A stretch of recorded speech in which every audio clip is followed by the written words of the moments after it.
There was a locksmith's van in my mother's driveway on the morning of her funeral. My brother was standing on the porch, watching the man work, paying him. When I came back from the funeral home, my key didn't fit the door of the house I had lived in for 4 years. By evening, my whole life was stacked in cardboard boxes in the garage. He thought the house was his reward.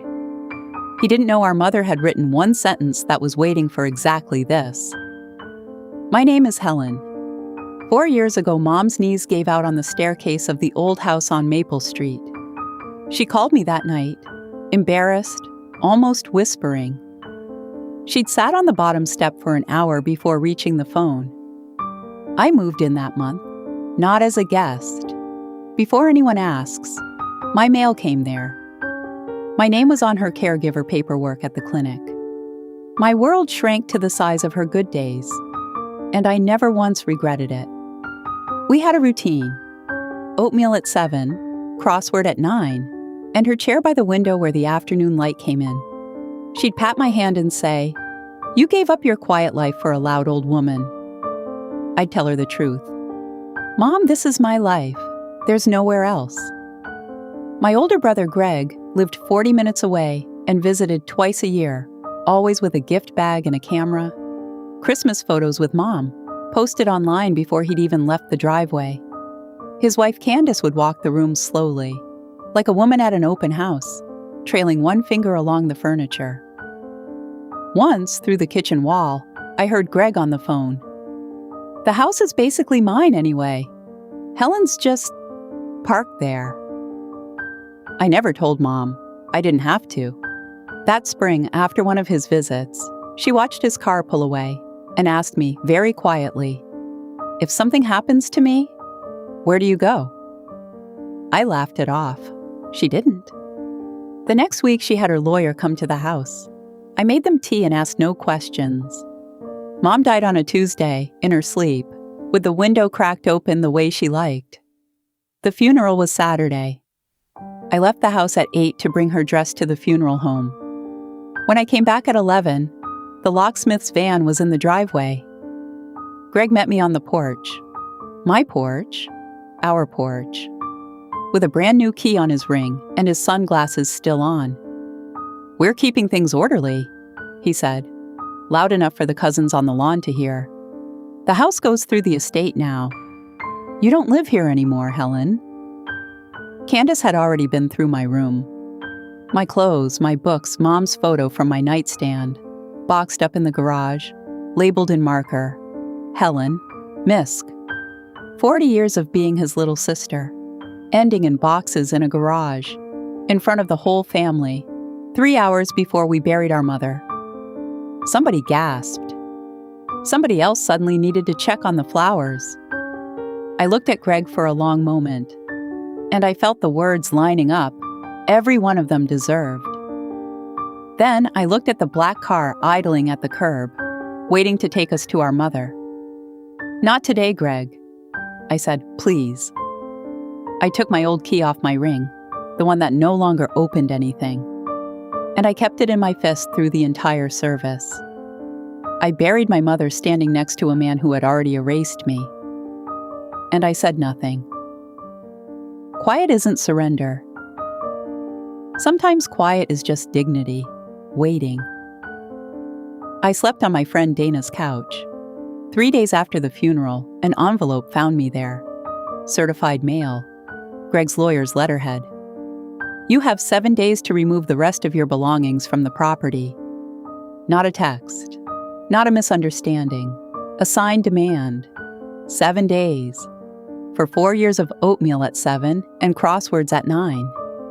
I read it twice, then folded it back into the envelope, very carefully, like something fragile. Dana was furious enough for both of us.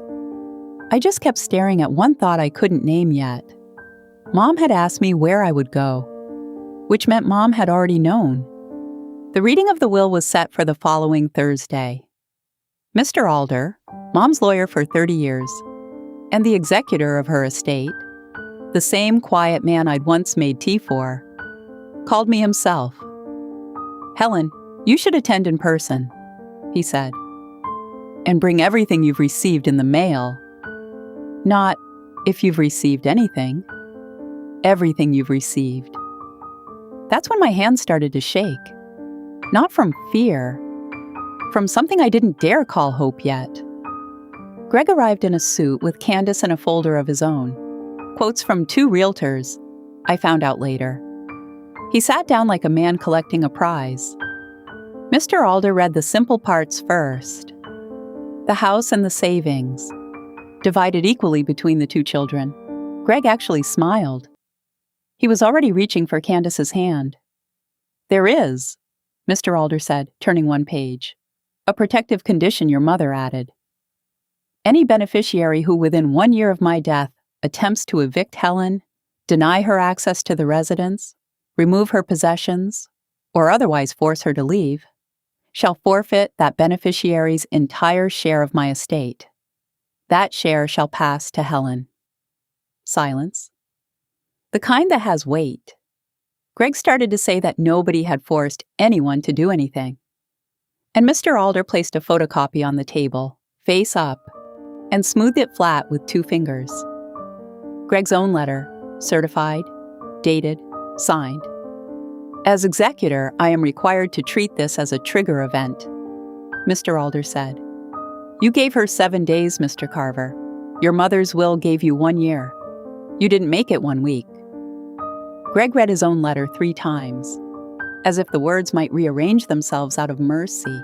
Candace's fingers stopped trailing the furniture of her imagination. He looked up at me and said the only honest thing I'd heard from him in years. Helen? I didn't know. I know you didn't, I said. She did. Mom didn't leave a trap.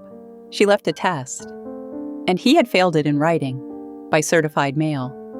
His lawyer called mine twice that month, hunting for a loophole. There wasn't one. The condition was clean, plain English, properly witnessed, and already in the probate file. Mom had made sure of that the week after she asked me where I would go. People expected me to celebrate. To change the locks myself, maybe, and mail him a photo of the locksmith's van. I didn't. I sent back Mom's watch, the one thing of hers he'd actually loved. I'm not him. That was the whole point of her clause. She wasn't punishing greed. She was protecting love. A year later, the house on Maple Street still smells like cinnamon in October. I didn't turn Greg's old room into an office. I didn't erase anyone. Mom's chair still sits by the window, where the afternoon light comes in, and nobody is allowed to move it, not out of grief, but out of respect. Last month, Greg sent a birthday card. 2 lines, careful handwriting. I wrote back 3. We are not what we were. Maybe someday we'll be something. That too would have made her happy. Some things are not inherited. They are protected. My mother knew the difference 4 years before her son showed everyone he didn't. What would you have done on that porch? Would you have fought him that morning? Or stayed quiet until the will was read? Tell me in the comments. I read every story. This is The Reckoning Files.